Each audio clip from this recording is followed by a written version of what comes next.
Saint Martin দ্বীপের কাছাকাছি মিয়ানমারের যুদ্ধজাহাজ মোতায়েন এবং কয়েক দফায় গুলির ঘটনায় গেল 9 দিন ধরে টেকনাফের সাথে সেন্ট মার্টিনের যোগাযোগ বিচ্ছিন্ন।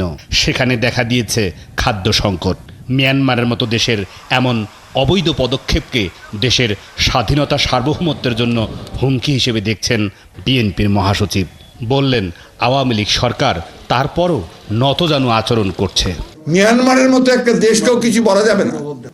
এটা কতটা আপনার দাসসুলভ মনোভাব হতে পারে। আমার রবি ঠাকুরের কথা মনে যায় যে দাস্য সুখে হাস্য মুখে, সুখটা দাস্য সুখ, মুখটা হাসির। কারণ ওদের কাছে গিয়ে আমরা আবার দিন দরবার হচ্ছে প্রতিদিন।